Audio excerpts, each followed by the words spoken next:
இணையதள தேரிலேறி உலகெல்லாம் வலம் வரும் இசை முரசு வானொலி. இது இதயங்களை இணைக்கும் வானொலி.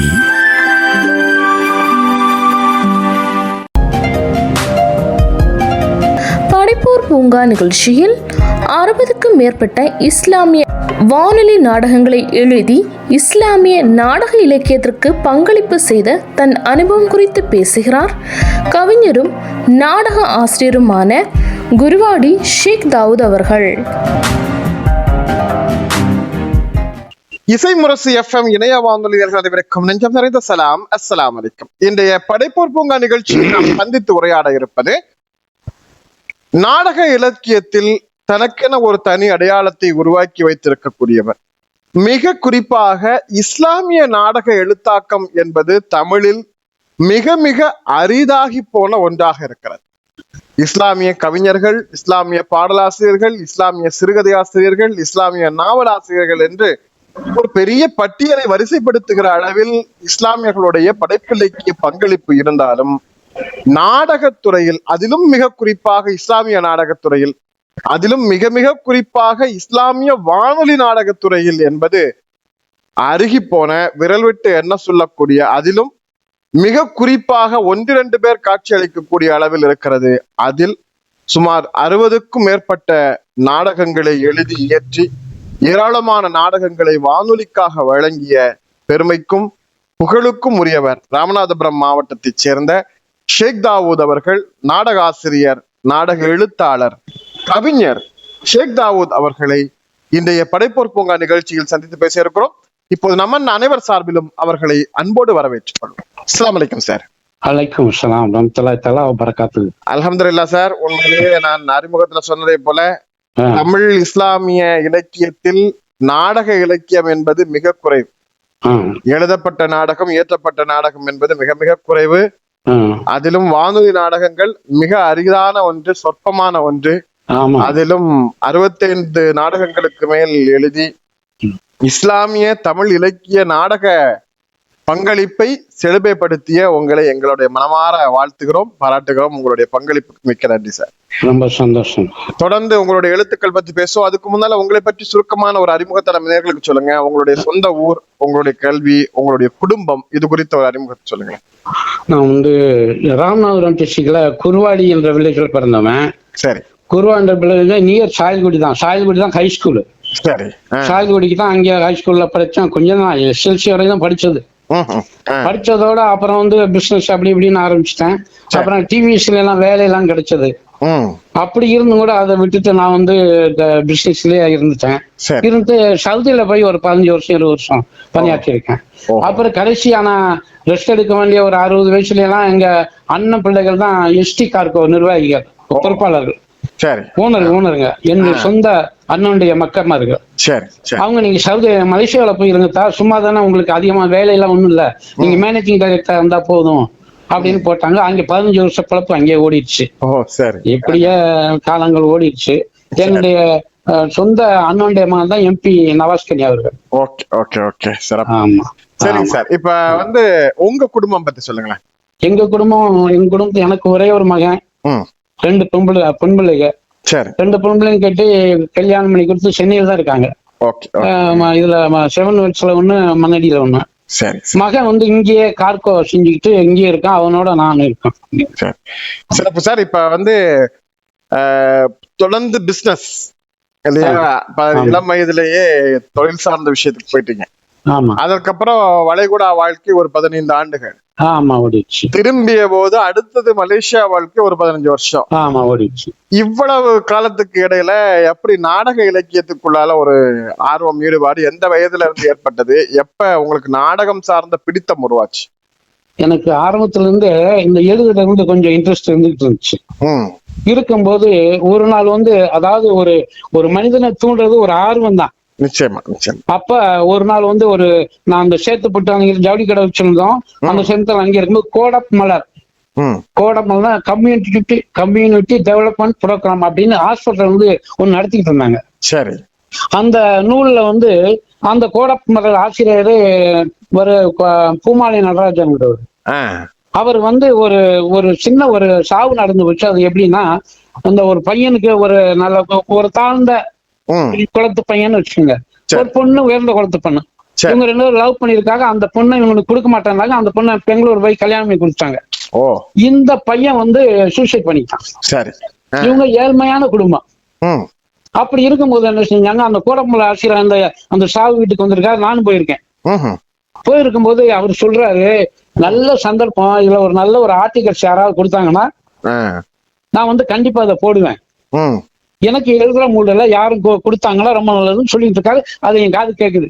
சரி, அதை பார்த்தோம்னா சரி, இதை சந்தர்ப்பமா பயன்படுத்திக்கிறோம் அப்படின்னு நினைச்சேன். வீட்டுக்கு போய் நைட்டா எழுத ஆரம்பிச்சேன். அதான் இது ஒரு ஆர்வத்தை கொடுக்குது பாருங்க. எந்த எழுத்தும் பழக்கம் இல்ல. எழுதியிருக்கேன், ஒண்ணு சின்ன சின்ன இதுக்கெல்லாம் எழுதியிருக்கேன். பர்மா பச்சால உட்கார்ந்து எழுதியிருக்கேன், ஒன்றிருக்கேன், இதெல்லாம் செஞ்சிருக்கேன். இதுதான் மழை இதுக்கு போனது, பேப்பருக்கு போனது. ஆமா, போகும்போது அதோட உடனே என்ன செஞ்சா, ராத்திரி உட்கார்ந்து ஒரு தந்தையும் வந்து ஏழ்மை, தாயும் ஏழ்மை, ஒரு பையனை நல்லா படிக்க வச்சாங்க. ஒரு பொண்ணு ஒண்ணு படிச்சுக்கிட்டு இருக்கு, கல்யாணத்துக்கு ரெடி ஆயிடுச்சு. இந்த சூழ்நிலையில அந்த தாயுடைய நிலைமை எப்படி இருக்கும்? ஆமா ஆமா அப்படின்னு சிந்திச்சு பார்த்து ஈரவெளி காவியம் அப்படின்னு எழுதுனேன். ஈரவெளி அப்படின்ற ஒண்ணு, அது மாதிரி ஹெட்டிங் போட்டு, அன்பே ஆறுயிரே எனது அன்பு பெட்டகமே, உன் இரு விழிகளை மூடிக்கொண்டால் நிரந்தரமாக, இரு விழிகளை ஜீவநதி ஆக்கி விட்டார், என் இரு விழிகளை நீரருவி நீ தவழ்ந்த மடியினை நனைத்த வண்ணம் இருக்கிறது. எவனோ உன்னை தேடி வந்திருந்தால் என் குறைபாடி உன்னை காத்திருப்பேன். நீயோ எமனை தேடி சென்று விட்டாயே. உன்னை வீரன் என்பதா, கோழை என்பதா, சுயநலவாதி என்பதா? ஆம், நீ ஒரு சுயநலவாதி தான். நீ விரும்பிய நாரிமணி உனக்கு கிட்டவில்லை என்பதால் நீ சாவை தேடி சென்று விட்டாய். உன் தங்கை என்ற ஒரு நங்கை வாழ்வுக்காக இயங்குகிறார்களே, அவளை ஒரு கணம் உன் மனதில் நிறுத்தி பார்த்தாயா? அண்ணன் வருவான் புன்னகையோடு, பொன்னகை பூட்டி மகிழ்வான், கண்கவர் வரந்தேடி இல்வாழ்வில் மலர் செய்வான் என்றெல்லாம் கனவுகளில் தந்தாலே ஒரு காரிகை. அவள் கனவையெல்லாம் நிர்மூலமாக்கி விட்டாய கண்மணியே. உனக்கு அறவே உணவளிக்க வீடு வீடாக வட்டி விளக்கு சென்ற என் கைரேகையும் அழிந்து விட்டதா கண்மணியே. என் தலையெழுத்தை மட்டும் அழுத்தமாக எழுதிவிட்டான இறைவன்.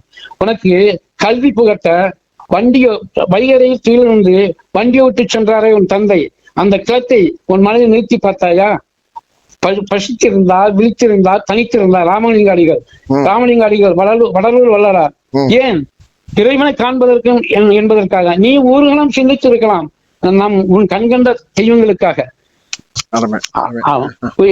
அன்பு இளம் செல்வங்களே, காதலிப்பது தவறல்ல. காதல் என்பது காதலில் நீண்டி கரிசராவிட்டால் தற்கொலைதான் முடிவா. தற்கொலை ஒரு பாவச் செயல். இது உங்கள் பெற்றோர்கள் கொடுக்கும் ஆயுள் தண்டனை. அன்பு இளம் செல்வங்களே, என்னுடைய கூக்குரல் உங்கள் எல்லோரும் மனதிலும் ஒலிக்கட்டும். என்னுடைய அழுகை கண்ணீர் உங்கள் மனதை எல்லாம் உருக்கட்டும், உங்கள் மனதை எல்லாம் உருக்கட்டும் அப்படின்னு சொல்லி முடிச்சு அனுப்பிட்டேன். அருமை அருமை அருமை அருமை. கவி நடையில் ஒரு அற்புதமான எழுதணும்னா அவருக்கு உடனே அந்த பேப்பரை கையில எடுத்துட்டு சுமங்கலி டெக்ஸ்டைல்ஸ் ஷேக் தாவூத் யாருன்னு வந்துட்டாரு. ஓ சரி. வரும்போது ஒரு பெரிய துண்டு போட்டுப்பாரு, காங்கிரஸ் துண்டு மாதிரி போட்டு வந்து உள்ள வந்து ஷேக் தாவூத் யாரு அப்படின்னு கேக்குறாரு. நான் தான் சார் அப்படின்னு. அப்ப அவர் சொல்லுவாரு, ஏன் தம்பி, நான் நேத்து நைட்டு தான் இப்படி யாராவது எழுதி கொடுத்தா ரொம்ப நல்லது, இந்த கோடப்பமலையில போட்டுலாம்னு நினைச்சேன். நீங்க எப்படி இத உடனே எனக்கு கொண்டு வந்து கொடுத்தீங்களே, எப்படி அனுப்பிட்டீங்க? அனுப்புனா போஸ்ட் மூலமா. அதை எடுத்துட்டு வந்து சொன்னோன்னே, சார் நீங்க சொல்லிக்கிட்டு இருக்கும்போது என் காதுல விழுந்துச்சு, நான் கேட்டேன். அப்ப இதை நம்ம சந்தர்ப்பமா பயன்படுத்திக்கிறோம் அப்படின்னு நினைச்சு கொடுத்தேன் சார். ஓகேன்னு சொல்லி ரொம்ப சந்தோஷப்பட்டு உடனே அதுல போட்டாரு. போட்டு அந்த மாசமே வந்தது.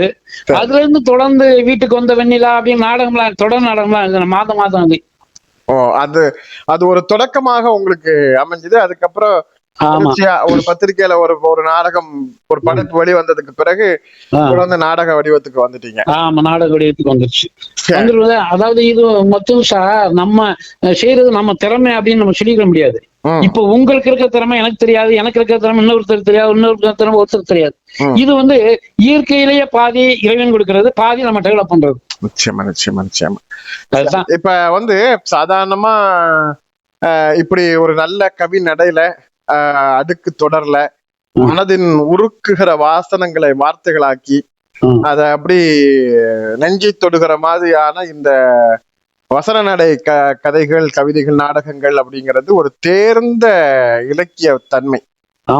இவ்வளவு ஆழமான மொழி புலமை, நுட்பம் இதெல்லாம் உங்களுக்கு எப்படி டக்குன்னு ஒரு ஒரு ஒரு ஒரு ஒரு மௌத்து வீட்டுல கிடைச்ச ஒரு அனுபவம்னு சொல்லிட முடியாது. இதுக்கு முன்னால இது மாதிரி நிறைய வாசிப்புகள் அல்லது இது மாதிரியான எழுத்தாக்கங்கள் எல்லாம் ஏற்கனவே செஞ்சிருக்கீங்களா? செஞ்சிருக்கேன். அதாவது இத வந்து இப்ப இந்த பத்திரிகைக்கு அனுபவம் இது இப்பதான். அதுக்கு முன்னால அந்த பர்மா பஜார்ல செய்யும் போதுதான் ஒரு 2 பேருக்கும் அத பர்மா பஜார் வியாபாரிகளுக்கும் கஸ்டம்ஸுக்கும் பெரிய கலெக்டா ஒண்ணு ஆயிடுச்சு. அத அப்படியே ஒரு பாடலா எழுதி அனுப்ப பர்மா பஜார்ல எல்லாருமே பார்த்து ரொம்ப சந்தோஷப்பட்டேன். சரி. என்னுடைய 24 வயசுல. ஓ சரி. அப்ப அந்த பகுதியில எழுதி அந்த பகுதி பூரா சொல்ல விட்டீங்க அப்படியே. ஆமா ஆமா ஆமா ஆமா. அதோட அந்த சினிமாவுக்கு கதை எழுதணும், சீரியல் எழுதணும், இப்படி ஆசையெல்லாம் நிறைய இருந்துச்சு. ஓ சரி. ஆனா வளைகுடாவுக்கு போக வேண்டிய நிர்பந்தம் ஏற்பட்டுச்சு. போனோடனே ஒரு இபாதத் அப்படின்ட்டு ஒண்ணு வளர்த்துக்கிறோம்ல மனசுல. ஆமா ஆமா ஆமா. அப்படி வரும்போது இந்த சினிமா டிராமா இது வந்து சினிமா அந்த சீரியல் எல்லாம் விட்டுட்டு இப்ப நம்ம இஸ்லாம் அப்படின்ற ஒரு இது மனசுல பதிஞ்சிருது. சரி. அப்படி நாங்க ஒரு டைரக்டர் கூட பார்க்க போயிட்டேன். முதல்ல அந்த நம்ம எங்க அண்ணன் எஸ்டி ஓனரை கூட்டிட்டு போயிட்டேன். சரி. அருமையான கதை இருந்துச்சு. பார்த்தாரு, படிச்சாரு. நீங்க பாதி அமௌண்ட் போடுங்க, நாங்க பாதி அமௌண்ட் போடுவோம், எடுப்போம்னு சொன்னாரு. அப்ப எஸ்டி டெவலப் அப்பதான் ஆகிட்டு இருக்கு. வேண்டாப்பா நீ வந்துரு, பாத்துக்கலாம் அப்படின்னு கூட்டிட்டு வந்து அதோட நான் மலேசியா போயிட்டேன். போனதோட மலேசியாவுல இது எப்படின்னு சொன்னா, இஸ்லாமிய நாடகம்ங்கிறது வந்து எனக்கு மனசு பிடிக்காத அந்த வார்த்தை. நாடகம் சினிமாங்கிறதெல்லாம் இஸ்லாத்துக்கு ஒப்பாதது. இதுல என்ன அம்சம், நான் கூட அதை மாத்திடணும் முயற்சி பண்ணேன். இஸ்லாமிய இல்லங்கள் அப்படின்னு மாத்திடணும் அப்படின்ட்டு ஷேத் முகமது மைமூனி டைரக்டர் சொன்னேன். அவர் அதை பத்தி முயற்சி எடுத்துக்கிற காலத்துல அவர் மறுத்தாயிட்டாரு. அதுக்கு பிறகு வந்து டைரக்டர் எல்லாம் கொஞ்சம் சின்ன வயசாளுங்க அப்படின்னு. இப்ப கூட அப்துல் கனின்னு ஒருத்தர் இருக்காரு. சரி. இப்ப மலேசியால தான் போய் இஸ்லாமிய நாடகங்கள் எழுத ஆரம்பிச்சீங்களா? ஆமா. ஓ சரி. அது வந்து நேரடியாக வானொலிக்காக தயாரிக்கப்பட்டது. வானொலிக்காக. அப்ப வந்து அந்த ஷேத் முகமது மைமூனி வந்து நாயினின் நாட்டம்னு ஒரு புக் எழுதியிருந்தாரு. சரி. அந்த புக்கை கொண்டு வந்து கலைஞர்லாம் இருக்காருங்க. அப்ப இருக்கும் கலைஞர்ல இருந்து பெரிய பெரிய தலைவர்களுக்கெல்லாம் அனுப்புறதுக்கு வந்தாரு எங்க கார்கோவுக்கு. அப்ப பார்த்துட்டு கேட்டா இவர் சொல்லுவாரு, இப்படி எல்லாம் நீங்க ரொம்ப ரசனையோட கேக்குறீங்களே, சொல்றீங்களே, நீங்க கொஞ்சம் எழுத தெரியும் போல அப்படின்ட்டு அவரே யூஸ் பண்ணிக்கிட்டு இந்த மாதிரி எங்கள்கிட்ட இத சனிக்கிழமை தவிர ஒரு சின்ன நிகழ்ச்சி நடத்துறோம் இஸ்லாமிய நாடகம்னு, அதுக்கு நீங்க எழுத முடிஞ்சா எழுதுங்க அப்படின்னு சொன்னார். எந்த வானொலி ஒளிபரப்பு செய்யப்பட்டது? மொழி ஒளிபரப்பு. அப்புறம் உடனே நான் நீங்க ஆமா மலேசியாவுடைய அரசு வானொலி அது. ஆமா ஆமா அரசு வானொலி. மின்னல் எஃப்எம். மின்னல். அதோட நான் அந்த நியத்துங்கிற ஒரு இதை வச்சு எழுதி கொடுத்தேன். அது 1/4 மணி நேரம் ஓடுறதுக்கு. அது ரொம்ப சந்தோஷப்பட்டேன். என்ன சார் 1/4 மணி நேரத்துக்கு எவ்வளவு டைமோ அந்த பேப்பர் எழுதிருக்கீங்க, டைலர் கரெக்டா இருக்கு, எல்லாமே சரியா இருக்குல்ல. அந்த வாரமே ஒரு ஒளிபரப்பு நாடக நடிகர்கள் வச்சு எடுக்கிற மாதிரி தானே. அப்படி ஆமா எடுத்து அதான் வானொலி நாடகம் தானே. சரி. அப்படி வச்சு எடுத்து ஒளிபரப்புனா அதுல இருந்து தொடர்ந்து எழுதிட்டே வந்துட்டேன். சரி. இப்ப பொதுவா படத்துக்கு கதை எழுதணும்னு நினைக்கிறவங்க, திரைப்படங்களுக்கு கதை எழுதணும்னு நினைக்கிறவங்க, சினிமாவுக்கு போகணும்னு நினைக்கிறவங்க, இன்னும் சொல்ல சீரியலுக்கு கதை எழுதுறவங்க கூட வானொலி நாடகம்னு எழுத முடியாது. ஏன்னா வானொலி நாடகம் எழுதுறது ஒரு தனி கலை. ஏன்னா வெறும் குரல்கள் வழியாக வசனங்கள் தான் அங்க முதலிடம். இப்ப சினிமாவிலயோ மேடை நாடகத்திலயோ அல்லது டிவி சீரியல்லையோ வசனத்துக்கு ஒரு 50% இருந்தால் மீதம் நடிப்பு, அவங்களுடைய காஸ்மெட்டிக், அவங்களுடைய காஸ்ட் மெட்டீரியலு, ஆடை அலங்காரம் எல்லாமா சேர்ந்துதான் மீதி 50%. ஆனா வானொலி அப்படின்னா 100% ஒலிதான், சவுண்டுக்கு தான் முக்கியம். அப்ப அதுல 2 விஷயம் தான், வசனம் பிளஸ் மியூசிக், நடிப்பவர்களுடைய அந்த குரல். அப்ப படத்துக்கு எழுதுறது மாதிரி வசனங்கள் இல்லாம நான் வானொலிக்குன்னு தனியா அதற்கான பாணியில எழுதணும். அது எப்படி உங்களுக்கு அதுக்கு முன்னால எந்த அனுபவம் இல்லாம ஒரு வாய்ப்பு கொரியர் ஆபீஸ்ல ஆமா கிடைக்கும் போது எப்படி அதுக்கான வாய்ப்பை கையகப்படுத்திக்கிட்டீங்க? ஆமா இது அது எப்படி நீங்க சொன்ன மாதிரி கரெக்ட். அது வானொலிக்கு வேற, சினிமாவுக்கு வேற, நாடகத்துக்கு வேறன்னு சொல்லுங்க. வானொலிக்கு மட்டும் தனியா நேரத்தை வேஸ்ட் பண்ணாம. ஆமா ஆமா. ஆமா படத்துல ஒரு 5 நிமிஷம் ஓடிக்கிட்டு இருப்பாங்க. காஃபி போடுவான், டீ போடுவான், வருவான், எடுத்து ஒரு 10 நிமிஷம் இப்படி போட்டு டைத்தை ஓட்டிடுவாங்க. இது டைம் ஓட்டவே கூடாது. ஆமா ஆமா. கிளியரா கட கட கடன்னு வந்துட்டே இருக்கும். அப்படி இருக்கும்போது அவர் சோகமா இருக்கிறார் அப்படின்னா அவர் முகத்தை சோகமாவே 2 நிமிஷம் காட்டிடுவாங்க. ஆமா ஆமா. அவர் யோசிச்சுக்கிட்டே இருக்காரு அப்படின்னா அவரு கால் மேல கால் போட்டு அப்படி ஒரு ஈச்சர்ல படுத்து அப்படி யோசிச்சுக்கிட்டே இருப்பார். யோசிச்சுட்டு இருக்கதே ஒரு 2 நிமிஷம் காமிச்சிருவாங்க. இதுல நிறைய ஒரு 4-5 பெண்கள் இருக்கிறாங்க, ஒரு 4-5 ஆண்கள் இருக்கிறாங்க மலேசியாவுல. ஒருத்த கூட கவிதையை அணைக்க மாட்டாங்க உள்ள. அப்படியே டிராமா மாதிரி போட்டு போயிடுவாங்க. நான் மட்டும்தான் அந்த கவிதையை அணைச்சு காட்டுவேன். டிராமாக்குள்ளே. இப்போ ஒருத்தன் மனைவி இவன் ஒரு மவுத்து வீடு ஆள்கள்லாம் கூடி இருக்காங்க. சரி. அவர் பைத்தியக்கார மாதிரி ஒருத்தன் அங்க நிக்கிறான். எப்ப அது மவுத்து வீடு ஏன் போட்டு நீங்க நின்றுகிட்டு இருக்கு, போயிருப்பா அப்படிங்கிறோம். நான் உண்மையான ஒரு சமாச்சாரம் சொல்ல வந்திருக்கேன் அப்படிங்கிறான். என்ன அப்படிங்கிறான். அப்ப இந்த பையன் இவன் இவன் அத்தா வீட்டுல 2 பேரு மாறி மாறி அந்த அத்தா 3 மாசம் ஒரு வீட்டுல 3 மாசம் ஒரு வீட்டுல இருக்காங்க அந்த தாப்புனாரு. அப்ப 3 மாசம் இருக்கும்போது 4ஆவது மாசம் அவர் சொல்றாரு, அப்பா இங்க எங்க நண்பர்கள்லாம் நிறைய பேர் இருக்காங்க, இங்க பள்ளி எனக்கு ரொம்ப வசதியா இருக்கு, நான் இங்கேயே இருந்துக்கிறேன், அண்ணன் வீட்டுக்கு போகலப்பா அப்படின்னு சொல்றாரு. சரி. அப்ப மகன் ஏத்துக்கணுமா இல்லையா? இல்ல நீங்க சரியாவா நீங்க அந்த 3 மாசம் போயிடுங்க அப்படின்றாப்ல. சரி. அப்ப அந்த வேதனையில இவர் வர்றாரு தந்தை. அந்த ஊர்த்த மவுத்தாயிடுறாரு. மவுத்தோம்னா இத இந்த இவங்க எல்லாம் ரொம்ப வேதனைப்பட்டு ஆகா இருக்க சொல்லாம போயிட்டோமே வேதனைப்பட்டு வர்றாங்க. இவன் வர்றான், நான் சொல்ல போற ஒரு மெசேஜ் சொல்றான். அப்ப இவன் என்ன சொல்ல போறேன்னு கேக்குறாங்க.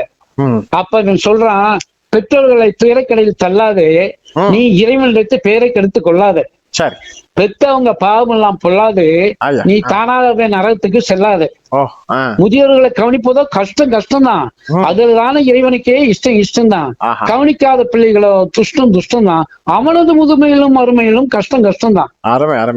தந்தை தாக்கி இல்லையப்பா நிம்மதியான சோறு, அவன் வீட்டு முன்ன விதவிதமாய் விலையுயர்ந்த காரு, பொண்டாட்டியின் உடம்பெல்லாம் அணிகலன்கள் பாரு, ஜிகு ஜிகுன்னு சொலிக்குதப்பா வைர நகை ஜோறு, இவ்வுலக வாழ்க்கையில் இவன் ஆட்டம்லாம் சிறப்பு, மறுமையில மாட்டிக்கு அங்க வேகாதுவான் பருப்பு, இறைவனுக்கு வந்துடுச்சோ உண்மையிலேயும் கருப்பு, உனக்கெனவே மூட்டப்படும் நரகத்திலே நெருப்பு, இம்மையிலே போட்ட விதை மறுமையிலே முளைக்கும், அகில உலகத்தில் அதிபதியின் தீர்ப்பு தானே ஜெயிக்கும். Super super super. நல்ல செய்தவருக்கு நன்மை தட்டு கணக்கும், தீமைகளை செய்தவரை ஜகன்னம் வரவேற்கும், 5 வேளை தொழுதாலே அறிவு கண்கள் திறக்கும், இதை அறியாத வாழ்க்கையில என்று ஞானம் பிறக்கும், 5 வேளை தொழுகையை 5 கடமை தானையும் 5 கடமை அழகாக பேணு அப்படின்ட்டு முடிச்சேன். அது இருந்தாலும் இவ்வளவு நேர்த்தியாக, இவ்வளவு அடுக்கு மொழியில, இவ்வளவு ஓசைய நேயத்துல உண்மையிலேயே நீங்க சொன்னது மாதிரி இப்படியான வடிவம்ங்கிறது வானொலி நாடகத்திலேயே ரொம்ப புதிய முயற்சி தான். ஆமா, சொல்றேன். நான் தந்தை தாப்பனை உதச்சு விரட்டினவன், சோறு கொடுக்காதவன், தெருவுல விட்டவன், இப்ப அதனாலதான் பைத்தியக்காரனா அலையிறேன், அதைத்தான் அவங்ககிட்ட சொல்லிட்டு போக வந்தேன் அப்படின்னு சொல்லிட்டு முடிச்சுட்டு போயிடறான். அருமை. உண்மையில ரொம்ப அற்புதமான ஒரு படைப்பாக்கம். நீங்க சொன்னது மாதிரி இந்த வடிவம்ங்கிறதே புதிய வடிவம் தான். பொதுவாகவே நாடக வடிவத்துல வசன நாடகம் என்பது ஒரு வடிவம். அது பாத்தீங்கன்னா இப்ப ராமாயணம், மகாபாரதம் இது மாதிரியான பெரிய காவியங்களை இசை நாடகமா கொண்டு வருவாங்க. கவிதை, அதாவது நடையும் உரையும் பாட்டுமாக இருக்கக்கூடிய. ஆனால் இது மாதிரி நாடகத்திற்குள்ளால் ஒரு கவிநயத்துவை உருவாக்குகிற வடிவம் அப்படிங்கிறது உண்மையிலேயே நீங்க எழுதுனது ரொம்ப புதிய ஒரு முயற்சி. சரி, இந்த முயற்சிக்கு அன்றைக்கு அந்த மலேசியா வானொலியினுடைய நேயர்களுடைய ஆதரவு எப்படி இருந்தது? அது ரொம்ப ஆதரவு. அங்க கமெண்ட்ஸ் நிறைய வருதுன்னு அந்த அப்துல் கனி எனக்கு சொல்லுவாரு. ஓ, சிறப்பு சிறப்பு சிறப்பு. அப்துல் கனி அவர் சொல்லுவாரு, உங்களுக்கு கமெண்ட்ஸ் நிறைய வருது. இப்ப கூட நான் அந்த 2 நாடகம் பண்ணேன், ஒழுக்கத்தின் உயர்வு, அப்புறம் வீட்டோடு மாப்பிள்ள, 2 எழுதி அனுப்பியிருந்தேன், 2 வந்துருச்சு. அது கையில இருக்கு, நீங்க கேட்டீங்களா, அது கையில ஆமா வச்சிருக்கேன். ஆமா ஆமா ஆமா. ஆமா. அதோட இப்ப ஈமான் உள்ள சீமா அப்படின்ட்டு ஒரு நாடகம் 2 வாரம் எழுதியிருந்தேன். சரி, சிறப்பு சார். உண்மையிலே ரொம்ப அற்புதமான விஷயம். இப்ப ஆமா. சாதாரணமா இது மாதிரியான முயற்சிகள்லாம் தமிழகத்துல செய்யறது ரொம்ப அபூர்வம். ரொம்ப அபூர்வம் சார். நீங்க மலேசியாவுல உங்களுக்கு இந்த வாய்ப்பு கிடைச்சது. ஆமா, அந்த வாய்ப்பு கிடைச்சு. இத எழுதி நூலாக வெளியிடக்கூடிய முயற்சி ஏதாவது எடுத்தீங்களா? அது செஞ்சா மொத்தம் தொகுப்பு வச்சிருக்கணும். எல்லா நாடகத்தையும் அப்படி இப்படி இப்படி போட்டேன். ஆமா, முயற்சி பண்ணணும் சார், முயற்சி பண்ணணும். உண்மையிலேயே ஒரு கவிநயத்தோடு இந்த முயற்சி அப்படிங்கிறது ஒரு பெரிய விஷயம். ஆமா.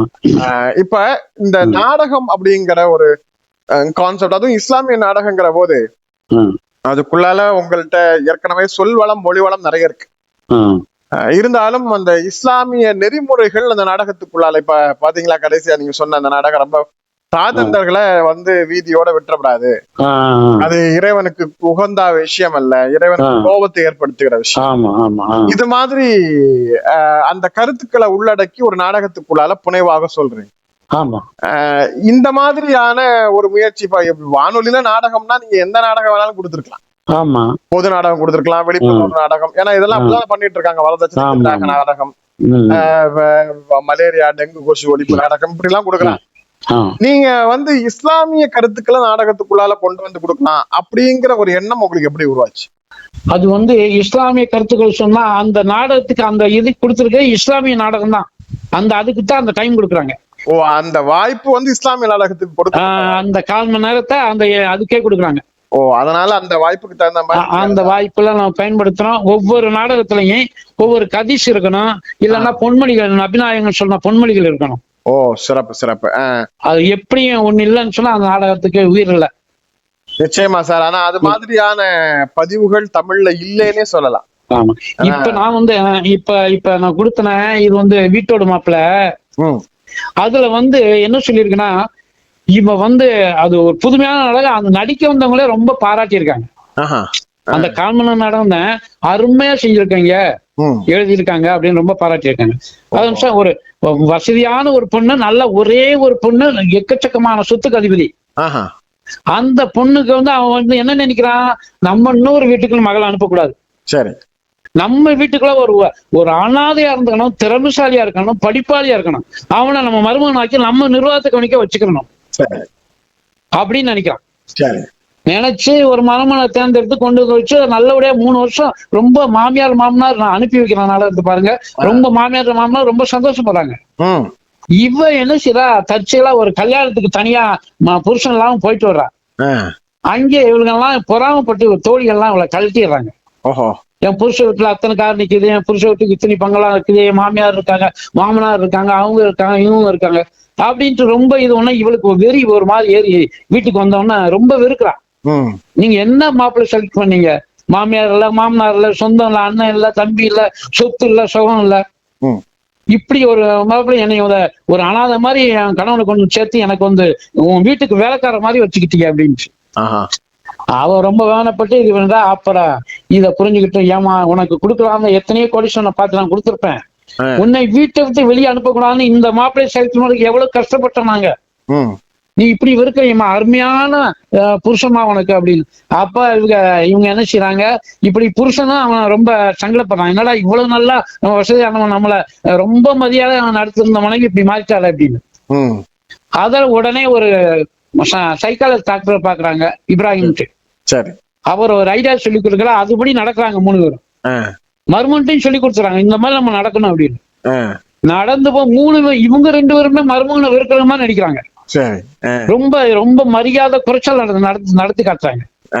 இவளுக்கு உணர்வு வந்துருது. அப்புறம் நீ எப்படி நீங்க உங்களுக்கு மருமகன், நீங்க எப்படி என் கணவனை இப்படி இதெல்லாம் நடத்துறீங்க, மரியாதை எல்லாம் நடத்துறீங்க அப்படி இப்படின்னு சொல்லி இவன். அப்ப இவன் என்ன செய்யறான், ஒரு ஆக்ஷன் பண்றான். இவங்க 3 பேரும் சேர்ந்து நாடகம் தான். அப்ப இவனு சொல்லிடான், நான் இங்க இருக்கல, நீங்க 3 பேருமே நீ வெறுத்துட்டீங்க, நான் வெளிநாட்டுக்கு போவேன், லண்டன்ல எனக்கு அழகு இல்லையா, படிப்பு இல்லையா, நான் லண்டனுக்கு போவேன், பாஸ்போர்ட் எடுத்துட்டு போய் ஓகே பண்ற மாதிரி பண்ணி பிறப்புறதுக்கு ஏற்பாடு பண்ணிக்கிறான். அப்பதான் இவங்க 2 பேரும் என்ன செய்ய, போகட்டும், நீ இஷ்டப்படி நல்ல ஒரு மாப்பிள்ளைய பார்த்தா நான் கல்யாணம் பண்ணி வைக்கிறேன், ஆமா 10 வீடு இருக்கிறோம், 10 பங்களா இருக்கிறோம், 10 நான் கட்டி வைக்கிறேன், உன் ஆசையை நான் நிறைவேற்றி வைக்கிறேன் அப்படின்ட்டு இவங்க 2 பேரும் இது பண்றாங்க. அப்பதான் சிந்திக்கிறா இவ, ஆஹா நம்ம பெரிய தப்பு செஞ்சிட்டோமே, நம்ம புருஷன் போயிட்டாருன்னு சொன்னா இதை இப்படி ஒரு புருஷன் நமக்கு கிடைக்காது நிச்சயமா அப்படின்னு சொல்லி மனசு மறந்து கத்துறா காலரா, எப்படி என் புருஷன் அண்ணன் போக கூடாது, நீங்க இப்படிதான் நிறுத்தணும், நான் என் புருஷனை வெறுத்தது தப்புதான், நீங்களும் அதை விட மோசமா வெறுத்துட்டீங்க, ஆமா மரியாதையே கொடுக்கல, நீங்க ரொம்ப வெறுத்தீங்க, என் புருஷன் எனக்கு வேணும், இல்லைன்னா மாடியில இருந்து குதிச்சிருவாங்க அழுகுறா. அப்புறம் என்ன செய்யறான், போன் பண்ணி மருமானம் வர சொல்றாங்க, 2 பேரும் சந்தோஷமா சேர்த்து விட்டு, இதுதான் மனோதத்துவம் இது. அருமை அருமை அருமை அருமை.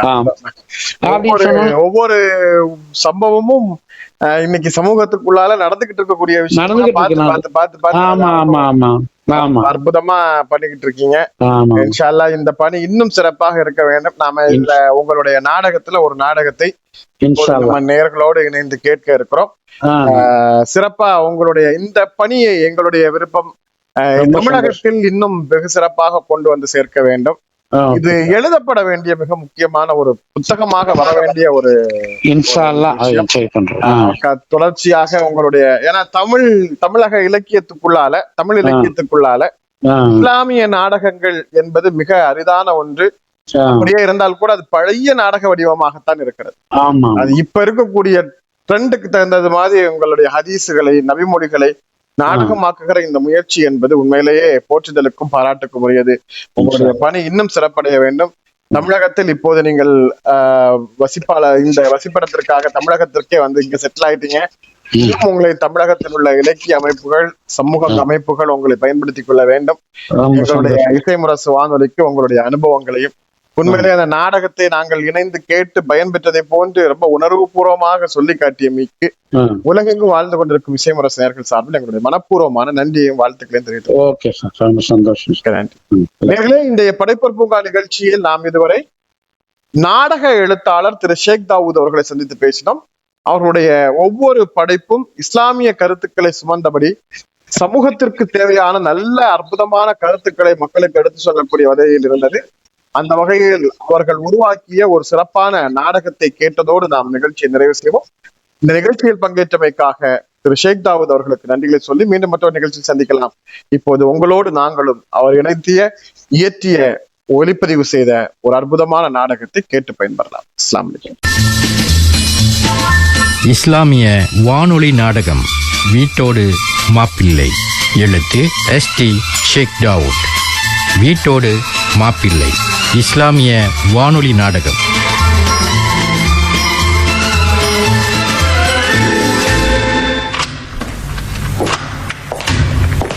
வாங்க உட்காருங்க. எனக்கு உடம்புக்கு ஒரு மாதிரியா இருந்துச்சு, அதான் ஆபீஸ்ல இருந்து புறப்பட்டு வந்துட்டேன். அப்படியா? ஒருவேளை சுகர் கூடி இருக்கலாம், பிரஷரும் கூடி இருக்கலாம். சரி சரி, சமீரா இப்ப வந்துருவா, வந்த உடனே உங்களை செக் பண்ண சொல்றேன். ஆமா, சமீரா எங்க போயிருக்கு? அவ ஃப்ரெண்டு தங்கச்சி கல்யாணமா, அதுக்கு போயிருக்காங்க. அஜி, நம்ம ரிசுவான மருமானம் அடைஞ்சதுக்கு நம்ம ரொம்ப கொடுத்து வச்சிருக்கணும். ஆமா ஆமா, அவர் வந்த இந்த 3 வருஷத்துல நம்ம கம்பெனி நல்ல முன்னேற்றத்தையும் நல்ல லாபத்தையும் காட்டுது அஜி. அல்ஹம்துலில்லாஹ். ஆமாங்க, கேக்குறதுக்கே ரொம்ப சந்தோஷமா இருக்குங்க. நமக்கு மகன் இல்லாத குறைய போக்கிட்டாருங்க. என்ன அமைதி, என்ன டேலண்ட். அவர் வந்த பிறகுதான் எனக்கும் ஓய்வு கிடைச்சது. இப்ப டென்ஷன் இல்லாம நிம்மதியா இருக்க. வேண்டாங்க, ரொம்ப புகழாதீங்க, நம்ம கண்ணே பட்டுடும் போல இருக்கு. அது சரி. அஸ்ஸலாமு அலைக்கும். வலைக்கும் சலாம். எனக்கு தலை வலிக்குதுமா. ஏமா காப்பி போட்டு கொண்டு வரட்டுமா? போ அஜி, காப்பி போட்டு எடுத்துட்டு வா. என் மக ரொம்ப கலப்பா வந்திருக்கு. தோ ஒரு நிமிஷத்துல போட்டு எடுத்து வரேனே. தலை வலிக்கு காப்பி குடிக்கலாம், மனசு வலிக்கு என்னம்மா செய்யறது? உனக்கு என்னம்மா மனசு வலி? 5 பரம்பரைக்கு நீ உட்கார்ந்து சாப்பிட்டாலும் நம்ம செல்வமும் சொத்தும் குறையாதுமா. எங்க செல்ல வாரிசு நீதானம்மா. ஆமாமா, எங்க நிம்மதி சந்தோஷம் எல்லாமே நீதானம்மா. நீ என்ன கேட்டாலும் அடுத்த நொடியிலே நம்ம வீட்டுக்கு வந்துரும். கண் நிறைஞ்ச கணவரு, அழகு, அந்தஸ்து, திறமை எல்லாம் ஒன்னா அமையப்பட்டவருமா என் மருமகன். உன் மனசுல வலியா? அந்த நாயன் கூட நம்ப மாட்டாமா. அதானே? இன்னொரு முறை அப்படி சொல்லாதம்மா. என் புருஷன் தான் எனக்கு பிரச்சனையே. என்னது? அவரு என்ன கெட்ட பழக்கம் உள்ளவரா? குடிகாரரா புடம் போட்ட தங்க கட்டிமா என் மருமகன். அதானே மாற்று குறையா தங்கம்மா எங்க மருமகன். ஆமா ஆமா, அவரை நம்ம தொழில் துறையை நிர்வாகம் பண்ண வந்த ஒரு வேலைக்கார போலத்தான் என்னால நினைக்க முடியுது. ஏம்மா இப்படி பேசுற? அதானே நீ ஃபங்க்ஷனுக்கு போன இடத்துல யாரோ மனசை கெடுத்திருக்காங்கன்னு நினைக்கிறேன். அதுதான் உண்மை. கேவலம் ஒரு தாய் தந்தை இல்ல, அக்கா தங்க அண்ணன் தம்பி யாருமே இல்லாத அனாதைதாமா. இப்படி இருந்ததுதாமா நமக்கு சாதகமா போயிருச்சு. அக்கு புக்கு இல்லாத இந்த மாப்பிள்ளைய பிடிக்க நானே என்ன பாடுபட்டேங்கிறது எனக்கு மட்டும் தாமா தெரியும். என் மருமகன் வைரத்துக்கு சமம்மா. 1 கோடி பெண்கள்ல ஒருத்திக்கு தாமா இப்படி ஒரு வாழ்க்கை அமையும். அதானே நான் பெரிய பங்களா போன்ற கணவர் வீட்டுல வாழணும், மாமியார் மாமனார் எல்லாரும் இருக்கணும், வீட்டு முன்ன 2-3 கார் நிக்கணும், அங்க இருந்து தாய் வீட்டுக்கு கௌரவமா வந்து போகணும், என் கணவர் நம்மள போல கோடீஸ்வரனா இருக்கணும். இதுதான் எனக்கு பிடிக்குது. என் ஃப்ரெண்ட்ஸ் எல்லாம் தன் கணவர் வீட்டு பெருமையை பேசும்போது எனக்கு வேதனையா இருக்குமா. யா அல்லாவே, இதுதான் உன் ஆசையா? இது முதல்லயே தெரிஞ்சிருந்தா பல கோடிக்கு அதிபதியான கணவனுக்கு உன்னை கொடுத்து வாழ வச்சிருப்பேனே. அதானே இந்த பாருங்களேன், என் பேருக்கும் புகழுக்கும் எத்தனை பேர் என்கிட்ட வந்து பொண்ணு கேட்டாங்க தெரியுமா? நாங்க தான் ஒரே செல்ல மகளை நம்ம வீட்டை விட்டு அனுப்பக்கூடாதுங்கிறதுக்காகவும், நம்ம நிர்வாகத்தை கவனிக்க எனக்கு ஒரு ஆண் வாரிசு இல்லைங்கிறதாலையும் இப்படி செஞ்சேன். இதை ஏமா உன்னால புரிஞ்சுக்க முடியல? உன்னோட செல்வ செழிப்பான வாழ்க்கைய பார்த்து பொறாமப்பட்ட உன் ஃப்ரெண்ட்ஸ் எல்லாரும் உன் மனச கெடுத்திருக்காளுங்க. அது அதான் நீ வந்து இப்படி எல்லாம் பெதற்ற. எங்களுக்கு ரொம்ப வேதனையா இருக்குமா இத கேட்டு. இப்ப சொல்லு, நீ நினைக்கிற மாதிரி கடல் மாதிரி ஒரு வீட்டை வாங்கி உன்னையும் மருமகனையும் நான் குடி வைக்கிறேன். 1 கார் என்ன 5 கார் வாங்கி உன் வீட்டு முன்னாலேயே நிறுத்துறேன். போதுமா?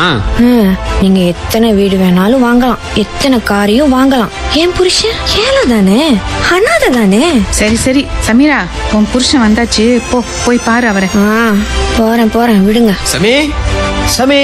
போமா சமீரா, மாப்பிள்ள கூப்பிடுறாருல, போ போ போ. ஏன் சமீ முகெல்லாம் ஒரு மாதிரியா இருக்கு? உன் ஃப்ரெண்டோட சிஸ்டர் மேரேஜ் நல்லபடியா முடிஞ்சிருச்சா? முடிஞ்சிருச்சு.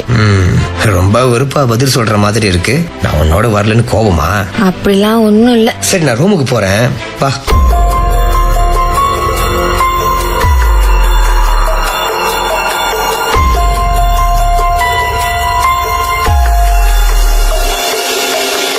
சமீரா ஏன் 1 வாரமா இப்படி நடந்துக்கிறா? வந்து இவ்வளவு நேரம் ஆகுது, ஏன் மேலேயே வராம அவங்க அம்மாவோட பேசிட்டு இருக்கா? ஆச்சரியமா இருக்கு. இவ்வளவு நாளா இருந்த சமீரா இங்க, இப்ப இருக்கிற சமீரா இங்க. எனக்கு தலையே வெடிச்சிடும் போல இருக்கு. நான் காலிங் பெல்ல அடிச்ச உடனே வாசலுக்கு ஓடி வருவா. சப்பாத்து சாக்ஸ் கூட அவதான் கழட்டி விடுவா.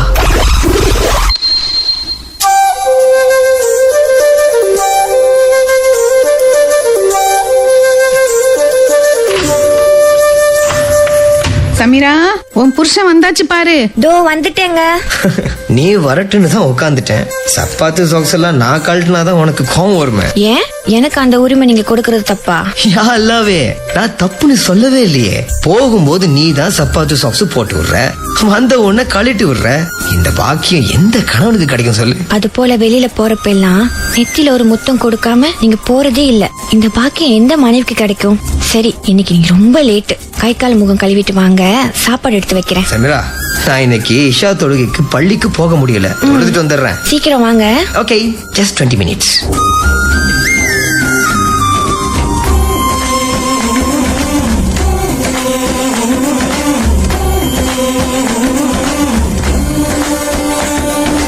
இன்னைக்கு இடியப்பம் பாயா. பா, சூப்பரோ சூப்பரு. அதுதான் எனக்கு பிடிக்குமே. இங்க சொல்லுங்க. மறக்காம எனக்கு ஊட்டுறிய எப்படி சாமி? முதல் வாய் நான் ஊட்டி விடுறேன், அப்புறம் நீங்களா சாப்பிடுறீங்க. எனக்கு முதல் வாய் நீங்க ஊட்டி விடுங்க, அப்புறம் நானே சாப்பிடுறேன். காலையில இதை செய்ய முடியறதே இல்லங்க, ராத்திரில மட்டும்தாங்க இந்த சந்தர்ப்பம் கிடைக்குது.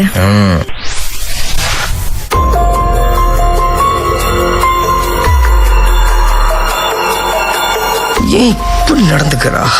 சரி சரி, அவளே வர்றா. இன்னைக்கு கேட்காம விட போறதில்ல. சமி, நான் வந்து ரொம்ப நேரமாச்சு. நான் வந்த உடனே நீ பெட்ரூமுக்கு வந்துடுவ. இந்த 1 வாரமா உன்னோட செயல்பாடு ஒரு மாற்றமா இருக்கு. அது ஏன்னு நான் தெரிஞ்சுக்கலாமா? ஏன் பதிலே இல்ல சாமி? ஒரு வாரமா என்ன அறியாமலே ஒரே டென்ஷன், அவ்வளவுதான். டென்ஷனா? சரி, என்ன டென்ஷன் என்கிட்ட சொல்லு. சரி பேசாம விடுங்க, காலையில பேசலாம். எனக்கு எல்லாமே புரிஞ்சு போச்சு. அன்னைக்கு ஃபங்க்ஷன்ல உன் ஃப்ரெண்ட்ஸ் பேபிகளை கையில வச்சிருந்திருப்பாங்க. உனக்கு குழந்தையக்கம் வந்தாச்சு, அவ்வளவுதான். சமி, நாளைக்கு 2 பேரும் போய் லேடி டாக்டர் பாப்போம், போதுமா? அதெல்லாம் ஒண்ணும் இல்ல. அதுதான் உண்மை. 3 வருஷம் ஓடிடுச்சு. சரி, நான் தூங்குறேன்.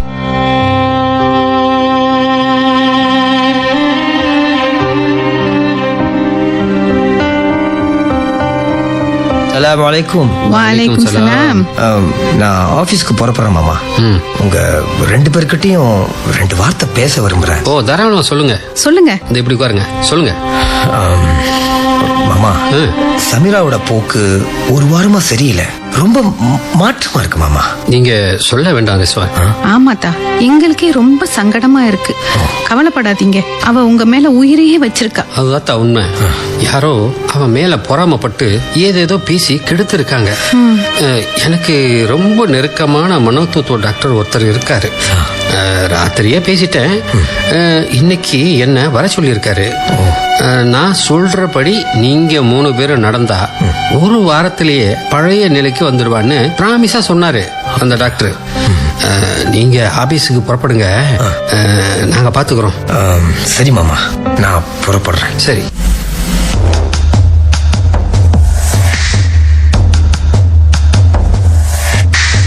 என்னம்மா ஆச்சு உங்களுக்கு? உங்க மருமக உங்க முன்னால நடந்து போறாரு, நீங்க மரியாதை இல்லாம காலை நீட்டிட்டு உட்காந்துருக்கீங்க. ஏன் உட்காந்தா என்ன? உன் புருஷன் என்ன பெரிய செல்வந்தரா என்ன? இது ஒரு பெரிய விஷயமே இல்ல, விடுமா. ஏமா இப்படி பேசுறீங்க? அவர் உங்க மருமகமா? இப்பதான் நீ சொன்னது சரின்னு என் மனசுல பட்டது. தப்பு தான் பண்ணிட்டோம். அவருக்குன்னு ஒரு வீடு இல்ல, சொத்து இல்ல. அவசரப்பட்டு உங்க அத்தா இப்படி செலக்ஷன் பண்ணிட்டாரு. உங்க அத்தாவும் இப்பதான் உணர்றாரு. நீ போய் அவருக்கு சாப்பாடு கொடு. மா, நீங்க நடந்துக்கிறது சரியில்லைம்மா, நான் வரேன்.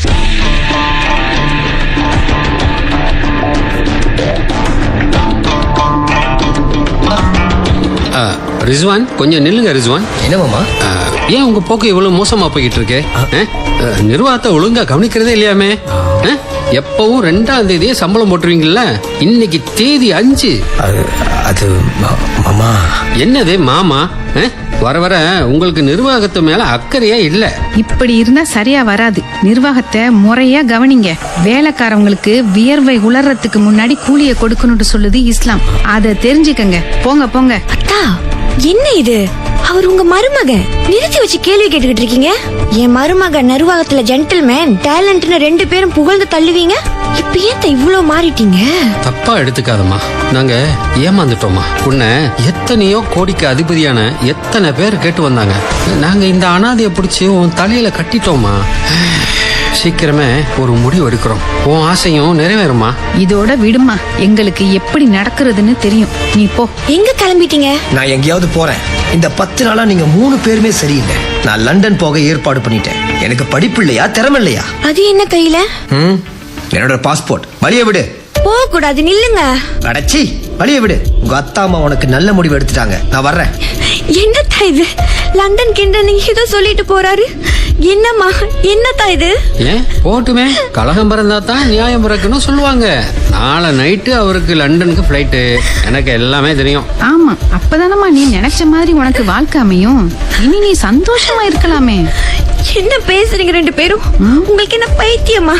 நான் ஒருபோதும் சம்மதிக்க மாட்டேன். நீ நாளைக்கு வரைக்கும் அமைதியா இரு, பொறுத்திருந்து பாரு. அதானே.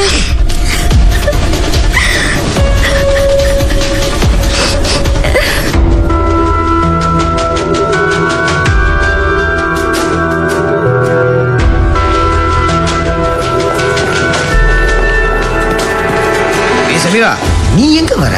என்னோட வராத, ஃப்ளைட்டுக்கு டைம் ஆயிடுச்சு. நான் வருவேன். நான் உங்களை லண்டனுக்கு போக விட மாட்டேன். நீ யார் என்ன தடுக்க? விடு. அம்மா, அம்மா, தான் இங்க வாங்கல. நீங்க போக கூடாது. அட விடுமா, அவர் போகட்டும். அப்பதான் உனக்கு நல்ல வாழ்க்கை அமையும். நீங்க புறப்படுங்க ரிஸ்வான். ஆமா ஆமாத்தா, நீங்க புறப்படுங்க. என் தலையில நானே மண்ணை கொட்டிக்கிட்டேனே. உண்மைதான், நீ வருத்த, நாங்களும் வருத்தோம். எங்க மேல என்ன தப்பு? நீங்க தானே சொல்லுவீங்க. நபிகள் நாயகம் ஸல்லல்லாஹு அலைஹி வஸல்லம் அவங்க சொல்லியிருக்காங்க, ஒரு உண்மை விசுவாசியை புண்பட வைக்கிறவங்க நான் என்ன சாபத்துக்கு உள்ளாகுறாங்கன்னு நீங்க தானே சொல்லுவீங்க. ஆமா, நீ தானே புருஷன் கூட பார்க்காம வேதனைப்படுத்தின. அத்தா, என் புருஷன் எனக்கு வேணும் தான். அவர் பிளைட் ஏறிட்டார், நான் செத்துருவேன் தான். ஏம்மா, நீ விரும்பின மாதிரி உனக்கு ஒரு வாழ்க்கையை அமைச்சு தரோம். அவனை முறைப்படி கலட்டி விட்டுருவோம். அம்மா, இன்னொரு முறை இந்த வார்த்தையை சொன்னீங்கன்னா அம்மா அத்தான்னு கூட பார்க்க மாட்டேன். இவ செஞ்சாலும் செய்வாடியமோ. அத்தா, அம்மா, இன்னும் 1/2 மணி நேரத்துல என் புருஷன் திரும்பி வரணும். நீங்க எனக்கு எவனை கட்டி வச்சாலும் என் புருஷனோட கால் தூசிக்கு கூட வர முடியாதுமா. போன் பண்ணுங்க அம்மா, ப்ளீஸ்மா. சரி சரி சரி சரி சரி நிறுத்து. நான் ஃபோன் பண்றேன். ஹலோ ரிஸ்வான், நான் மாமா பேசுறேன். நிலைமை மோசமா போயிருச்சு. இன்னும் 1/2 மணி நேரத்துல வரலைன்னா சமீராவை பார்க்கவே முடியாது. உடனே வாங்க ப்ளீஸ். என் புருஷன் எனக்கு வேணும்.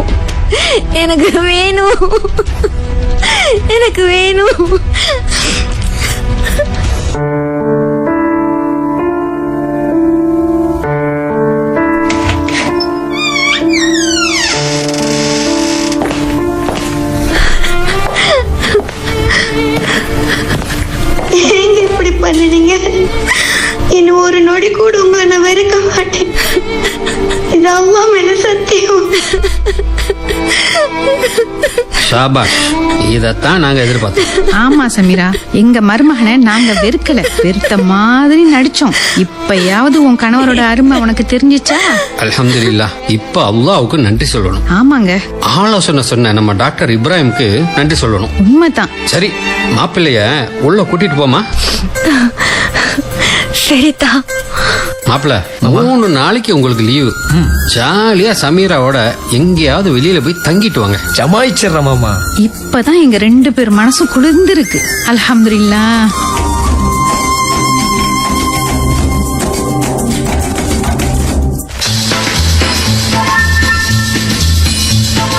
நேர்களே, இதுவரை எஸ்டி ஷேக் டவுட் எழுதிய வீட்டோடு மாப்பிள்ளை இஸ்லாமிய வானொலி நாடகம் கேட்டீர்கள். இந்நாடகத்தில் அமீர் அப்பாஸ், சஸ்ரீன் சுல்தான், சமீமா ஜப்பார் மற்றும் சைத் நசீர் ஆகியோர் பங்கேற்றனர். தயாரிப்பு அப்துல் கனி, #பெர்ஞாரான் ஜாக்கின்.